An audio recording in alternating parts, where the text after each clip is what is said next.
독일 시작해 보도록 하겠습니다. 로스터 프리뷰 계속 이어지고 있고, 한 팀씩 계속 이제 하고 있고, 이번 두 번째 시드의 마지막 팀인 독일 C조. 사실 저는 개인적으로 이번 C조의 양상 자체가 풀리는 거에 따라서 상당히 진흙탕 싸움으로도 갈 수가 있는 C조예요. 이제 미국을 제외하고 사실은 이제 세 팀이 좀 각축전을 벌일 양상도 충분히 있는 조이기 때문에 이건 뭐 사실 라트비아랑 덴마크 때도 조금 말씀드리긴 했지만 그런 부분입니다. 어쨌든 그렇게 말씀을 드리고 독일 저지 같은 경우에는 뭐 여기도 이제 뭐 비슷하죠. 예, 여기도 뭐 별반 차이가 없습니다. 이 독일의 국장이라고 할 수 있는 저 독수리 문양 이제 저게 들어가 있고요. 예, 저 이제 국장에는 이 독일 국기 색깔이죠, 다. 노란색, 검은색, 빨간색 이제 이렇게 이제 그런 부분을 확인하실 수 있고, 지금 뭐 대부분 팀이 이제 국장, 그죠? 이제 요거를 이제 또 그 로고로서 저지의 메인으로 박아 넣는 이런 부분 확인을 하실 수가 있고, 선수들이 착용한 샷은 이런 느낌이네요. 그래서 지금 이제 팔 쪽에 이제 독일 국기 디테일로 들어가 있고 이제 이런 부분 확인하실 수가 있습니다. 뭐 어깨 쪽에 이제 번호 들어갈 거고요. 이제 이런 부분은 이제 공통적인 사안이기 때문에 보고 들어가시면 되고, 뭐 일반적인 독일 유니폼이랑 그렇게 크게 달라진 건 없습니다. 뭐 이번 대회도 이제 그 부분 말씀을 드리고 넘어가면 좋을 것 같고요. 독일 팀 기본 정보부터 살펴보도록 할 텐데 IIHF 랭킹은 7위입니다. 네, 지금 뭐 사실 랭킹이 그렇게 나쁘지 않죠. 7위에서 이제 이렇게 들어가 있는 상황이고요. 독일 마지막 올림픽 경기는 당연히 2022년 베이징 올림픽 출전을 했고 8강 결정전에서 아쉽게 슬로바키아한테 4대 0으로 패배를 했습니다. 이때 요해 슬로바키아가 사실은 이 소위 말하는 그 메타에도 맞는 경기를 했었고, 이제 뭐 그런 내용은 이제 제가 예전에 베이징 올림픽 때 말씀을 드렸었죠.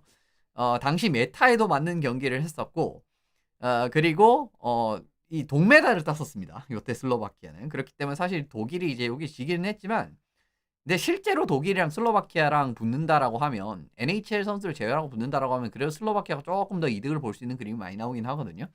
이제 그런 느낌의 그 부분도 하나 고려를 해야 되고, 그리고 이제 그 당시 메타라고 하면 링크가 좁아졌는데 사이즈로 이렇게 먹고 나오는 팀들이 재미를 많이 봤다. 이제 그런 취지의 말씀을 제가 덴마크 때 드렸잖아요. 근데 슬로바키아도 그 중에 하나였습니다. 그랬기 때문에 뭐 크게 어렵지 않게 4대 0으로 이제 승리를 했다라고 말씀을 드리면 좋을 것 같고요. 2026년 이 예선 결과는 2023년 랭킹 5위였습니다. 그렇기 때문에 당연히 자동 진출. 이제 이렇게 말씀을 드리고, 지금 이제 어떻게 보면 23년 대비해서는 좀 떨어졌죠. 이제 뭐 그럴 수밖에 없는 게 좀 뒤에 말씀을 드리게 될 텐데, 사실 최근에 이제 좀 8강 탈락?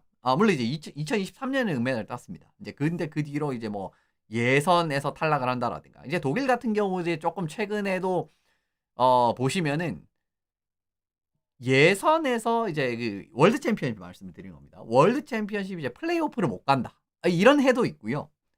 최근에도 있었죠. 작년에. 근데 이제 좀 가면은 결국 이제 8강, 일반적으로 8강 정도는 가는데 조금 대진 좋고 하면은 이제 그 이상 좀 노려볼 수 있는. 뭐 사실 요 사이즈의 팀들이 대부분 그렇습니다. 대부분 그렇다라고 말씀을 드리는데, 그러니까 예를 들면서 이제 그런 데서 좀 성적이 잘 나오면은 막 랭킹이 진짜 뭐 스위스 정도까지는 못 올라가지만 어쨌든 좀 확 뛰는 그런 상황이 나오고요.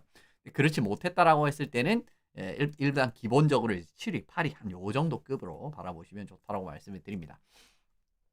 그래서 이제 C조 바라보시면은 2023년 시드 기준으로 미국, 독일, 라트비아, 덴마크. 이 지옥의 조라고 할 수 있습니다. 사실 우리가 좀 상위권들이 이렇게 오밀조밀 모여 있는 것도 좀 지옥의 조라고 할 수 있지만, 이렇게 했다 보면 좀 체급이 비슷한 느낌의 팀. 물론 이제 독일이 5위라고 적혀 있으니까 엄청나 보이는데, 근데 사실 아까도 말씀드린 대로 일반적인 기준으로 보면 한 독일은 한 7, 8위권 정도라고 봐야 되거든요.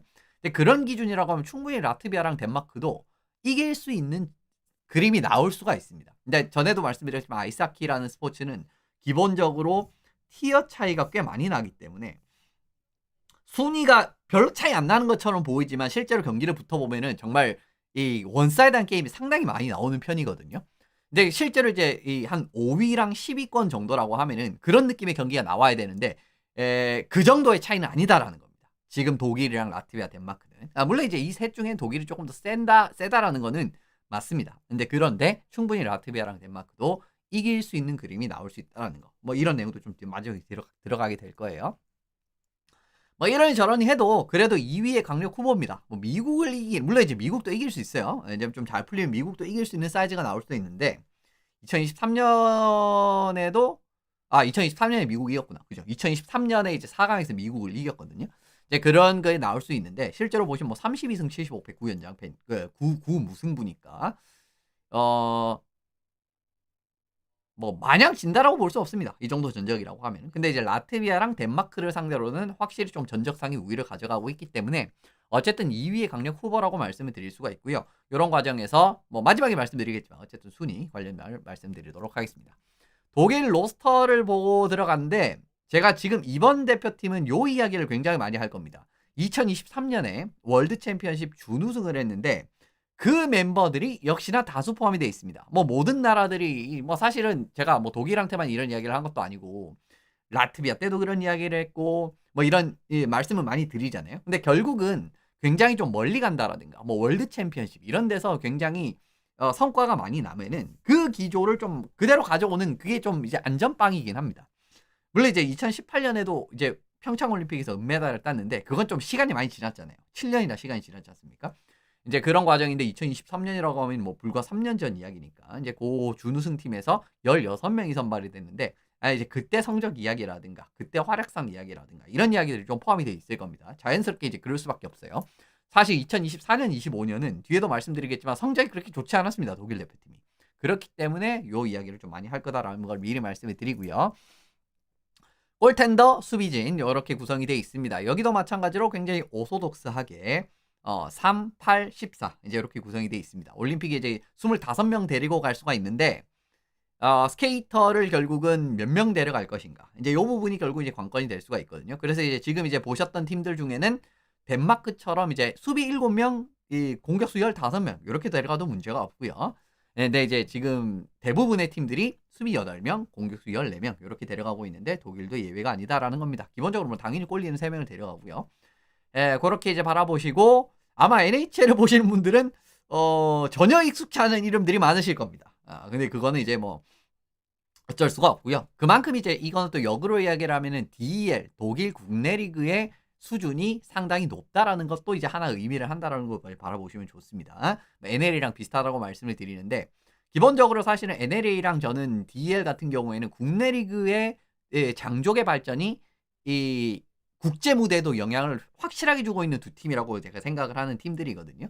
이제 그런 과정이라고 바라보시면 좋고요. 실제로 굉장히 DL 선수들이 많이 포진이 되어 있습니다. 수비 골텐딩 부분에서.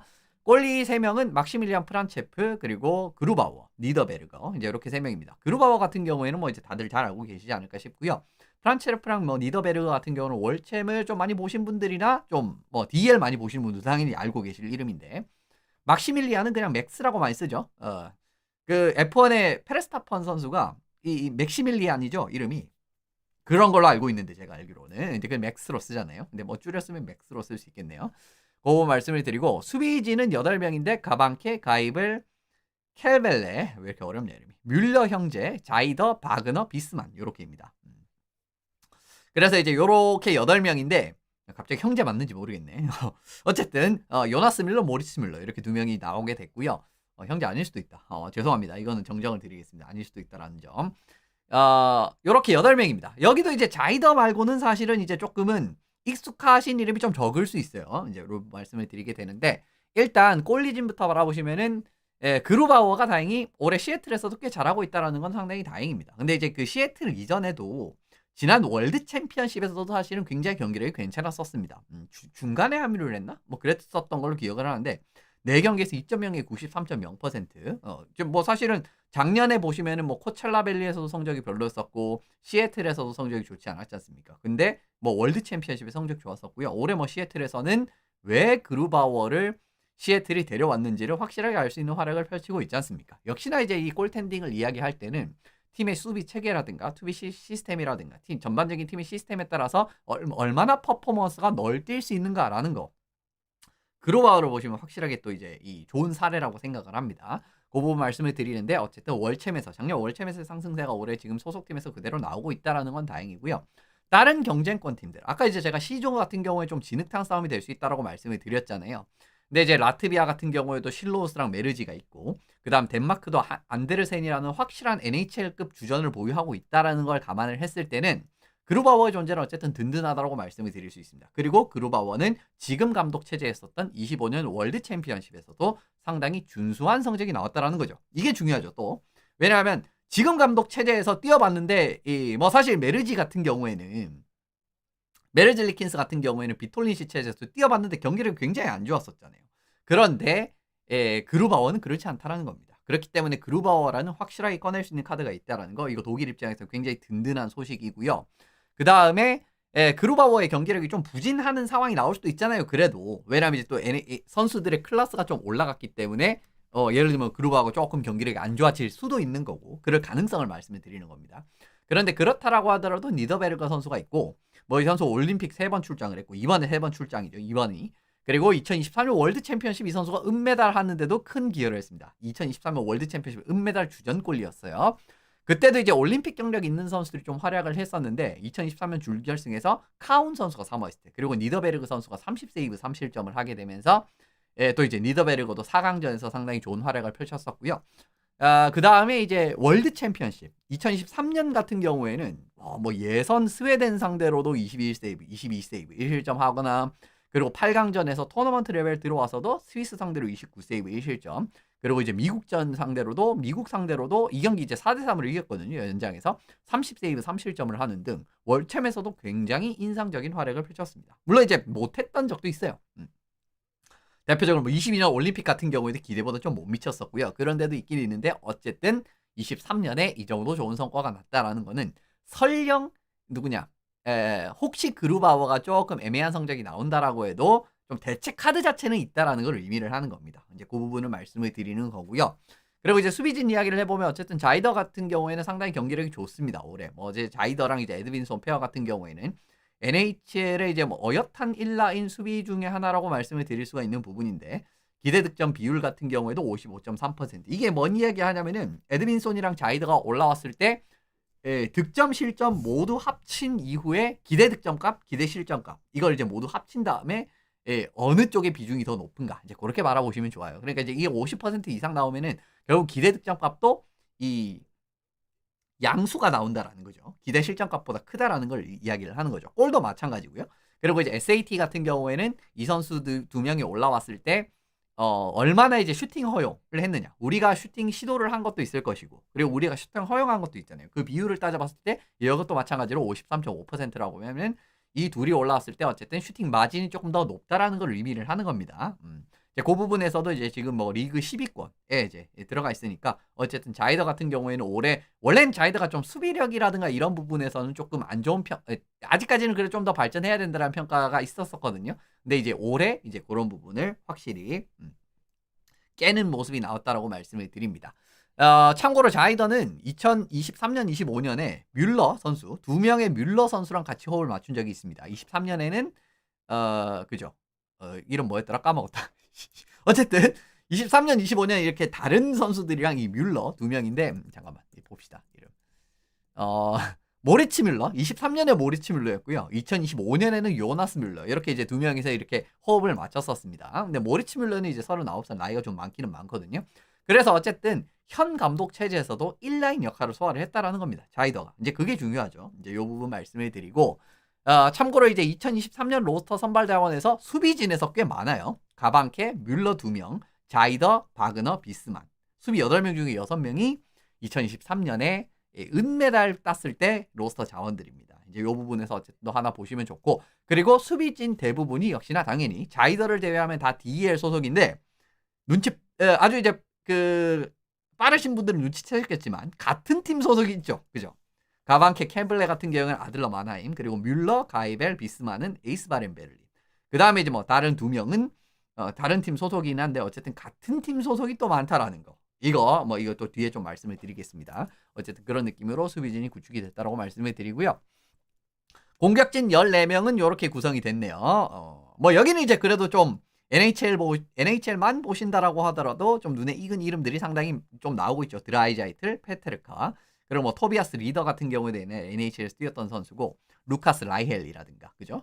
도미니크 카분, 뭐 이런 선수들, 팀 슈티츠레, 그다음에 이제 마르코 슈트룸 뭐 이런 선수들은 어떻게 보면 뭐 굉장히 지금도 현역으로서 아주 이제 잘하고 있는 그런 선수들 아니겠습니까? 뭐 리더나 이제 카운은 지금 유럽에 있지만 그렇게 말씀을 드리고 여기도 이제 역시나 DEL 선수들 자국 리그 선수들이 많이 포진이 돼 있고 AHL에서 뛰고 있는 뭐 스타호비아크라든가 이런 선수들도 포함이 돼 있어요. 이제 그 부분 말씀을 드리게 될 텐데 일단 공격진 14명은 드라이자이틀, 엘, 카훈, 미하일리스, 페테르카, 라이헬, 리더, 사만스키, 슈츠, 스타호비아크, 슈티츠레, 슈트룸, 티펠스, 투오미에 이제 이렇게 있습니다. 이렇게 14명이고요. 아까도 말씀드렸던 대로 오소독스하게 뽑았다라는 겁니다.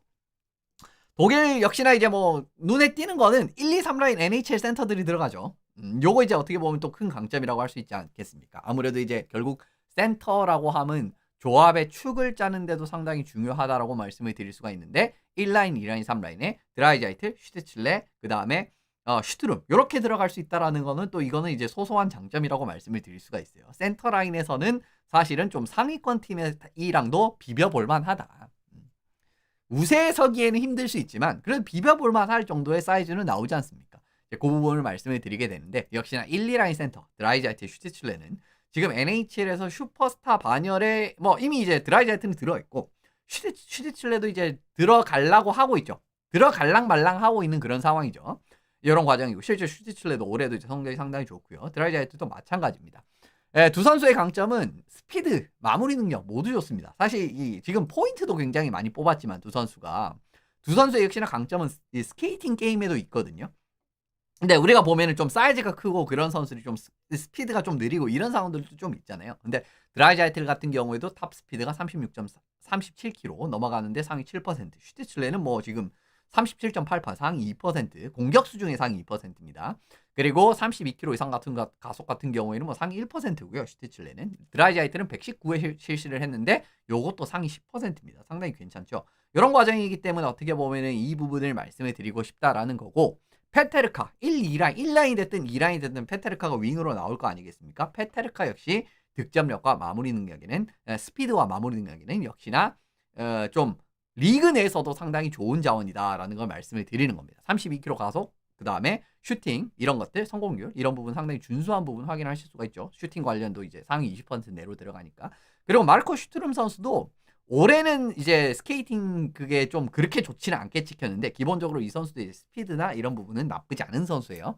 그 부분 말씀을 그리고 라이엘 선수도 이제 예전에 설명드렸을 때 지역 창출이라든가 스피드 게임에는 일가견이 있는 선수다라고 말씀을 드렸죠. 그래서 북미 선수들이 일단 기본적으로 스피드 게임이 된다라는 거. 게다가 이제 득점력도 정말 S급 자원들은 초월적으로 나온다라는 거 이거 굉장히 큰 강점이라고 일단 말씀을 드립니다. AHL이랑 유로파 자원들도 보시면은 지금 사마스키도 베이커스필드에서 괜찮은 성적 그리고 카운 선수 로잔에서 뭐 그렇게 많은 포인트를 뽑지 못하고 있습니다. 카운은 카운 좀 많이 떨어졌네. 그리고 이제 스타오비아크 선수도 지금 AHL에서 뛰고 있는데 이 선수가 이제 최근에 월챔에 상당히 잘했었거든요. 근데 지금 보시면 37경기에서 9골 8을 쓰면 나쁘지 않죠. 17포인트 정도면은. 그래서 이제 북미에서 뛰고 있는 자원도 괜찮고 개인적으로 좀 다크호스는 스타오비아크 선수입니다. 이 선수가 지금 현재 감독 체제에서 굉장히 이제 꾸준한 활약을 펼치고 있는 선수 중에 한 명인데 당연히 2023년 월드 챔피언십 멤버였었고요. 그때 6포인트. 그리고 2024년에 8경기에서 9포인트. 그리고 이제 지난 시즌도 사실은 뭐 이제 플레이오프는 못 갔지만 그래도 7경기에서 6포인트나 올리게 되면서 좀 1, 2라인급으로도 좀 자리 잡을 만한 그런 모습을 보여주고 있거든요. 그래서 스타오비아크 선수 같은 경우에는 아무래도 이번에는 미들식스의 좀 핵심 요원으로 뛸 가능성이 높은데 얼마나 좀 성과를 내는지도 독일 입장에서 상당히 중요하게 될 겁니다. 슈트룸도 사실 2023년 월드 챔피언십에서 잘했었어요. 그때 이제 2024년에는 그렇게 성적이 좋지 않았는데 요때 같은 경우 쇼트핸드드 골도 막 넣어가지고 분위기 바꾸고 그리고 10경기에서 6골 2어시스트 올려주게 되면서 슈트룸 역시 굉장히 좋은 모습을 보여준다라는 거 강점이고요. 그리고 파워플레이도 굉장히 위협적으로 구성이 가능하겠죠. 지금 뭐 로스터를 바라본다라고 하면은 아무래도 드라이자이틀, 슈티칠레, 페테르카, 카훈, 자이더 이제 이렇게 5명이 나오지 않을까 싶은데 애지간한 NHL 1라인급 파워플레이가 될 수 있죠. 이 정도의 멤버라고 하면은 그죠. 이제 그 정도를 이제 어떻게 보면 또 좋은 모습을 보여줄 수가 있기 때문에 이 부분 또 기대를 하시면 좋을 것 같고요. 마지막으로 소속 리그 살펴보시면은 NHL, AHL에 9명, 그리고 NLA, 스위스에 1명, 그리고 독일 리그 15명입니다. 그죠? 여기도 이제 역시나 독일 리그, 자국 리그 소속 선수들이 상당히 좋은 선수들이 많다라고 말씀을 드려보겠습니다. 예상 라인업 보고 들어가시는데 예, 이렇게 구성을 해봤어요. 역시나 드라이자이트, 슈티츠레, 슈트룸 아까 말씀드린 대로 1, 2, 3라인 센터 이렇게 들어가게 되고 1라인에 그래도 페테르카를 넣는 게 맞는 것 같습니다. 사실 티펠스 같은 경우에도 지금 감독이 상당히 중요시 잘 써먹는 선수고 지금 DEL에서 어떻게 보면 좀 득점력이 상당히 좋은 선수이기 때문에 티펠스를 1라인에 넣는 것도 좀 생각해볼까 생각을 해봤는데 그래도 페테르카가 들어가는 게 맞는 것 같습니다. 그 다음에 이제 라이엘 선수랑 근데 페테르카는 또 슈티칠레랑 또 조합이 괜찮으니까 예전에 이제 월챔에서 그랬던 적이 있었죠. 그것도 꺼내볼 만한 것 같기는 한데 그래도 이제 지금 좀 화력을 조금 더 극대화하기 위해서 요 이제 선택을 했고요. 라이헬 같은 경우에는 1라인에서 역시나 스피드 이제 이런 부분들 뭐 지금 1라인 요렇게 세면 구성되면은 스피드 템포 업템포 게임은 상당히 잘할 수 있을 것 같은 느낌이 들어요. 그리고 2라인에 이제 티펠스, 슈티츠레, 카훈 이렇게 들어가게 되면서 베테랑 스코어러 카훈에다가 지금 DEL에서 상당히 잘하고 있는 티펠스 그리고 이제 3라인에 센터 슈트룸 들어가고 아까 말씀드린 스타오비아크 그리고 사만스키 이제 이렇게 들어가면은 그죠? 뭐 괜찮지 않을까 생각을 해봅니다. 그리고 마지막에 4라인이 좀 전략적인 라인인데 여기 이제 미하일리스, 슈츠, 엘 요 세 명은 아들러 마나임의 1라인을 구성하는 라인입니다. 그거를 이제 그대로 4라인에 딱 집어넣으면서 케미스트리라든가 이제 이런 이야기 좀 뒤에 말씀을 드리겠습니다. 그리고 이제 수비진은 자이더랑 뮬러 선수 마르코 뮬러였네 아까? 기억이 잘 안 나네. 어쨌든 형 나이도 많은 선수 이제 요 선수를 일단 가져갔는데 요 이유는 23년의 조합 요겁니다. 사실 이제 뮬러 선수가 아까 말씀드린 대로 지금 좀 나이가 많기 때문에 1라인에 너무 많이 부담을 주긴 좀 힘들 수도 있어요. 근데 이제 그걸 감안을 하더라도 이제 뮬러 자이더 이제 요거는 이제 23년의 그 멤버이기 때문에 가져왔다라고 바라보시면 좋을 것 같고요. 그리고 이제 요나스 뮬러 선수는 비스만 선수랑 같이 이제 이렇게 또 같은 팀입니다. 예, 에이스 바렌 베를린에서 1라인 조합으로 뛰고 있는 멤버고요. 그리고 켈블레랑 가방케도 마찬가지입니다. 마나임 아들러 마나임에서 이제 조합을 뛰고 있고 그리고 바그너 선수가 이제 이 가끔씩 예, 뮬러 선수가 좀 붙인다라든가 이런 그림이 되면 좀 올라갈 수 있는 그런 상황으로 7번째 수비수고요. 그리고 이제 토비아스 리더 같은 경우에도 좀 이제 13번째 공격수 같은 느낌으로 나오지 않을까라는 말씀을 드리고 골텐딩 주전 골리는 그루바워 그리고 백업의 니더베르거 이제 이렇게 가면 좋을 것 같고요. 지금 보시면 아시겠지만 생각보다 이 DEL 선수들이 많이 뽑히긴 했는데 팀 바리에이션이 그렇게 많지는 않죠. 그죠? 그러니까 DEL에서 막 뽑혔는데 정말 여러 가지 팀에서 이렇게 쫙 선수들이 뽑힌 게 아니라 같은 팀에서 많이 뽑힌 거 지금 여기서도 확인을 하실 수가 있습니다. 지금 보시면 4라인에 이제 아들러 마나임 선수를 들어오는 거라든가 그 다음에 이제 이 수비 3라인에도 아들러 마나임 그리고 이제 수비 2라인도 에이스 바렌 베를린의 1라인 같은 느낌이거든요. 1라인 맞나? 그것까지 잘 기억이 안 나는데 비스만 선수가 이제 올해 좀 부상이라 가지고 복귀한 지 얼마 안 된 걸로 알고 있습니다. 이제 그런 부분 말씀을 드리는데 어쨌든 같은 팀에서의 이런 조합들 이제 이런 거 좀 이제 생각을 해보시면 좋을 것 같습니다. 이번 대회에서 좀 주목해야 될 점을 개인적으로 뽑아봤을 때는 일단은 요거 좀 궁금하기는 해요.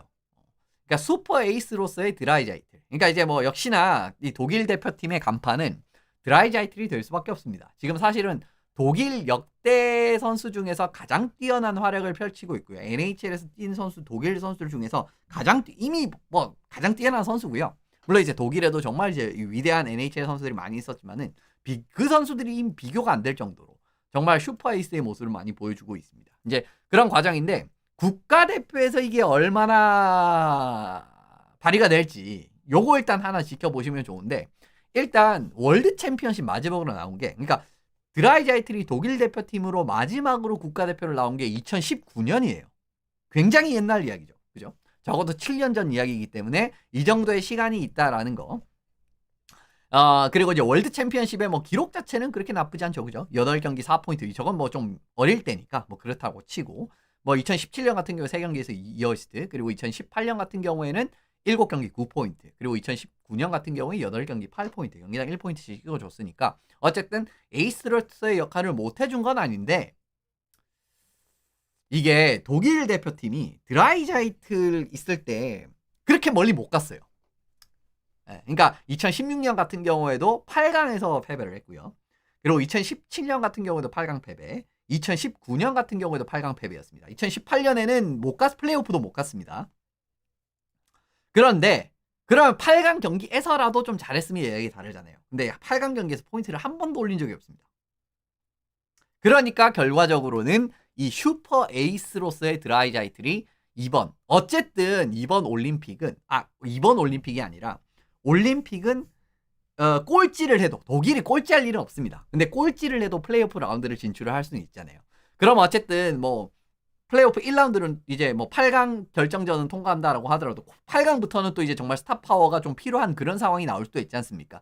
그럴 때 활약을 좀 지켜봐야 되는데 그동안의 월드 챔피언십에는 그런 활약이 나오지 않았다라는 거예요. 근데 이번 올림픽에서는 그런 모습이 나올 수 있을 것인지 요거 일단 하나 지켜보시면 좋고요. 그리고 두 번째는 DEL 선수들의 경기력 관건입니다. 역시나 이제 여기도 자국 리그 선수들, 자국 리그 자체가 수준이 굉장히 높고 그렇기 때문에 자국 리그에서 지금 15명이라는 굉장히 많은 숫자의 선수를 선발을 했는데 아까 보시면 아시겠지만 좀 전략적으로 선발을 했어요. 아들러 마나임에서 5명, 그리고 이제 EHC 뮌헨, 레드불 뮌헨이죠. 저 EHC 뮌헨이 그 레드불 뮌헨입니다. 그 레드불이 가지고 있는 아이스하키 팀이 2개가 있거든요. 레드불 뮌헨이랑 레드불 그 어디냐? 까먹었다. 오스트리아 리그, 그리고 아이스하키 리그 있죠. 왜 그걸 까먹지? 지금 당황해가지고 제가 까먹어가지고 라이프치히죠. 라이프치히, 그죠? 라이프치히 맞나? 죄송합니다. 제가 지금 제정신이 아닌 것 같아요. 어쨌든 레드불이 아이스하키 팀을 2개를 가지고 있는데 DEL에 하나 있고 아이스하키 리그 EBE에 오스트리아 리그에 하나 있거든요. 오스트리아가 본체 아니겠습니까? 그래가지고 거기에서 이제 2명, 그리고 이제 쾰러 하이에, 그러니까 쾰른 샤크스라고 많이 부르죠, 이 팀은. 이제 여기서 2명, 그리고 아이스바렌 베를린에서 4명 이렇게 선발이 됐습니다. 결국 이제 같은 팀에서 굉장히 많은 선수들이 선발이 됐다라는 거. 지금 이제 제가 그 오스트리아 그 팀 때문에 집중이 안 되고 있는데 나중에 끝나고 나서 말씀을 한번 찾아보겠습니다. 왜 그거를 지금 까먹고 있지? 아무튼 죄송합니다.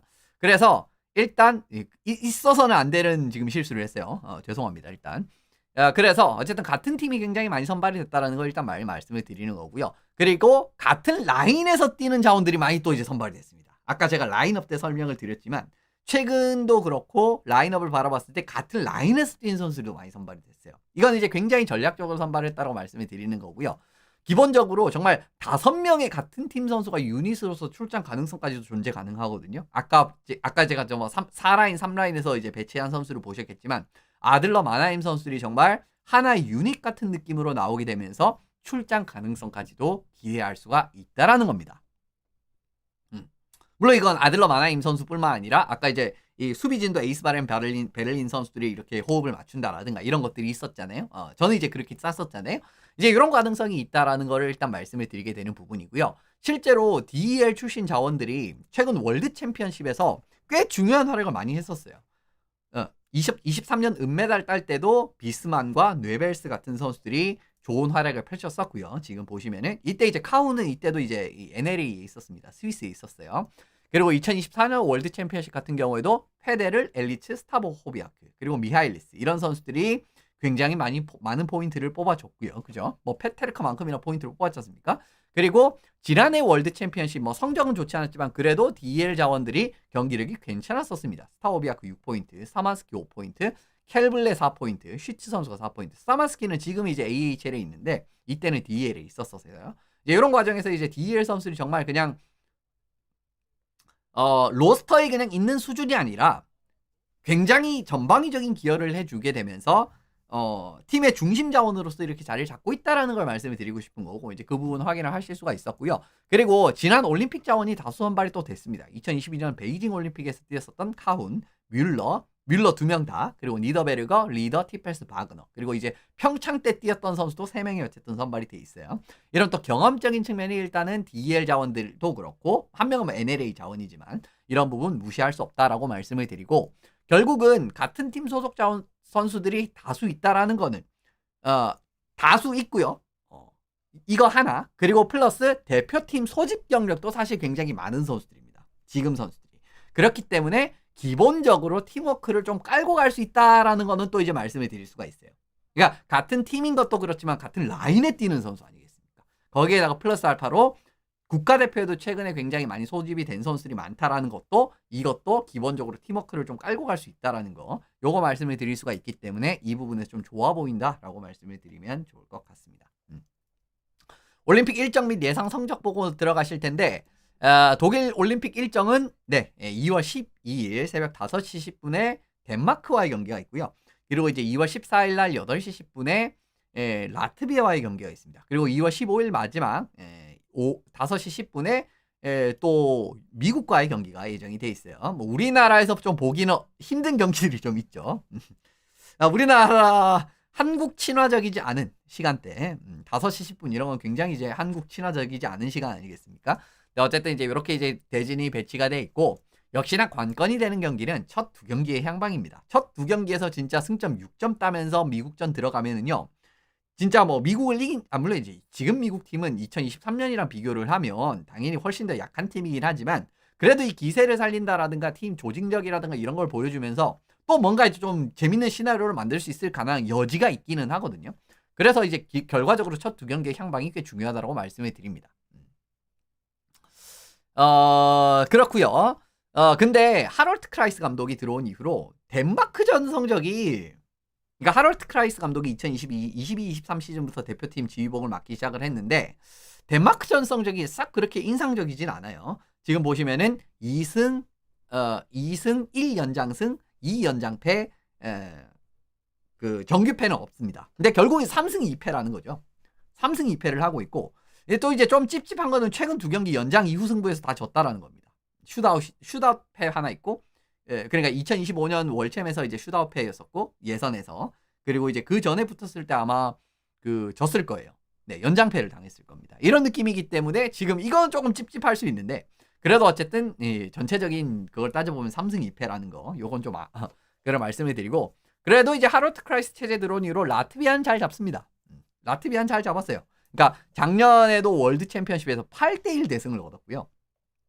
그리고 이제 올해 같은 경우에는 도이치란드컵 그죠? 11월 국제전에서 4대1로 승리를 거뒀기 때문에 라트비아전은 좀 수월하게 갈 수 있지 않을까. 근데 혹시나 덴마크전 이게 어떻게 될지 이제 그거는 좀 지켜봐야 될 부분은 있습니다. 아까 말씀드린 대로 최근 두 경기에서 연장패 이후에 패배를 당했기 때문에 여기서 이제 까먹으면은 결국 이제 조별 2위는 그냥 날아가는 거라고 보시면 되거든요.